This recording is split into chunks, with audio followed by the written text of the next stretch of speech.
50-24 देख रहे सारे दर्शकों का स्वागत है दोस्तों। मैं हाँ तुहाडा अपना राकेश गर्ग ते अज असीं गल करन जा रहे हैं गमजा एग्जीबिशन की। दस दें कि यह एग्जीबिशन लुधियाना के जलंधर बाईपास स्थित दाणा मंडी के लगी हुई है, जिसका कि 7वां एडिशन चल रहा है। दोस्तों तुहानूं दस देना चाहुंदे हो कि इस एग्जीबिशन के विच देश भर दी नामी कंपनियां जिहड़ियां ने भाग ले रही ने और तुसीं देख रहे हो कि दर्शक भी बड़ी दूरों दूरों आए ने। जिथे एग्जीबिटर बहुत वड्डी गिणती दे विच पहुंचे ने, उत्थे ही विजिटरां दे विच भी भारी उत्साह नज़र आ रहा है। बहुत वड्डी गिणती विच बहुत दूरों दूरों जिहड़े विजिटर आ रहे ने, देख रहे ने। तो इस तहत असीं कुछ एग्जीबिटर के नाल भी गलबात करांगे, जानकारी साझी करांगे ते उन्हां वल्लों किस तरह दी मशीनां दी प्रदर्शनी लगाई गई। आओ गलबात करदे हां, लैके चलदे हां एग्जीबिशन दे विच।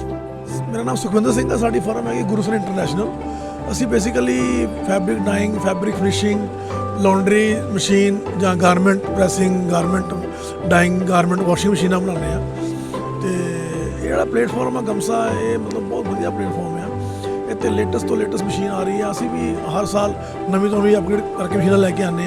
ਹੁਣ ਅਸੀਂ लेटेस्ट मशीन आ सॉफ्ट मशीन लैके आए हैं जी कि लो लिक्विड रेशो ते चलती है।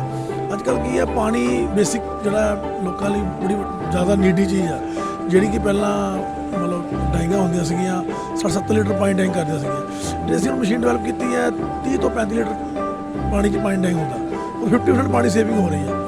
ਤੇ ਮਤਲਬ ਅੱਜ ਜਿਹੜੇ ਅਸੀਂ ਲੋਕਾਂ ਨੂੰ ਇਹੀ ਕਹਿੰਦੇ ਹਾਂ ਕਿ ਗੋ ਗ੍ਰੀਨ, मतलब सेव वाटर, सेव नेचर, मतलब पानी सेव करना। देखो अज एज ए ह्यूमन बीइंग हर आदमी का एक राइट होना चाहिए ना, उन्होंने जरूरत है कि अज जो पानी का स्तर थले गिरता जा रहा, असीं तो चाहते हैं कि लोग सारे बंदे मशीनां लैण, मतलब अपने आप अपडेट कर। दर्शकों तुसीं सुनिया ते जानिया कि किस तरह एग्जीबिटर ने अपनी मशीनों के बारे तुहानूं अपनी जानकारी दी आ।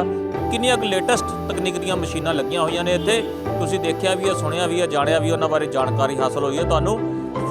बेशक बहुत भारी उत्साह देखने को मिल रहा है, पर आने वाला समा ही दसेगा कि उन्होंने इस एग्जीबिशन तो कितना लाहा मिलता है। 50-24 ਲਈ जसवीर जस्सी ਦੇ ਨਾਲ राकेश गर्ग की रिपोर्ट। बने रहो, जुड़े रहो साडे नाल होर नवीं ते ताज़ियां खबरां दे लई।